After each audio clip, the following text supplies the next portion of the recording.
Break के बाद एक बार फिर आप सभी का बहुत स्वागत है।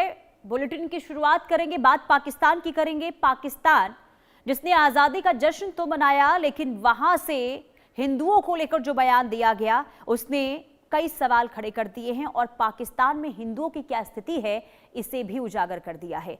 दरअसल देखिए, कट्टरपंथ और जिहाद के नारे के साथ नरसंहार के आधार पर बना पाकिस्तान अब आतंकी सोच से आगे निकल गया है। दरअसल पाकिस्तान के स्वतंत्रता दिवस के मौके पर राष्ट्रपति आसिफ अली जरदारी का एक बयान अब विवादों में है। हिंदू अल्पसंख्यकों को लेकर जरदारी ने ऐसा शब्द इस्तेमाल किया जिसने पाकिस्तान में अल्पसंख्यकों की स्थिति और वहां की सोच पर गंभीर सवाल खड़े कर दिए हैं।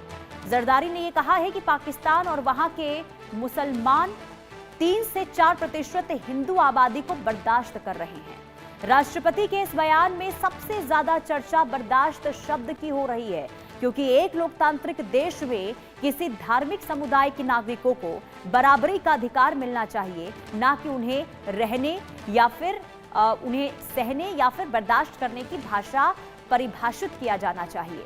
जरदारी ने भारत का भी जिक्र किया है और अखंड भारत के विचार को लेकर कहा कि भारत का अपना नजरिया है और एजेंडा है। यानी पाकिस्तान के स्वतंत्रता दिवस के मंच से भी भारत का मुद्दा उनके बयान का हिस्सा बन रहा है। लेकिन सवाल यही है कि पाकिस्तान अपने यहां अल्पसंख्यकों के अधिकारों की बात आखिर कितनी मजबूती से कर रहा है। पाकिस्तान में हिंदू और दूसरे धार्मिक अल्पसंख्यक समुदाय को लेकर लंबे समय से जबरन धन परिवर्तन, कथित भेदभाव या फिर हिंसा या फिर धार्मिक स्वतंत्रता से जुड़े सवाल उठते रहे हैं और एक बार फिर इस बयान को लेकर कई सवाल उठने लगे हैं। सुनवाते हैं आपको राष्ट्रपति अली जरदारी के द्वारा कहा किया गया है। Indians have a different point of view. They have their own agenda in mind.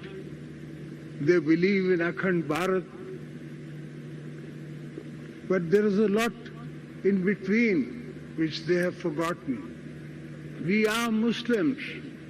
They are not. But we are Muslims of the mindset that we tolerate. We have 4% Hindu population in Pakistan, and they're as free, as good as anywhere else. They would rather be with us than be with them. हमारे साथ विदेश मामलों की जानकार अरविंद तेजावर जुड़ चुके हैं। बहुत स्वागत है आपका इंडिया न्यूज पर अरविंद जी। आपने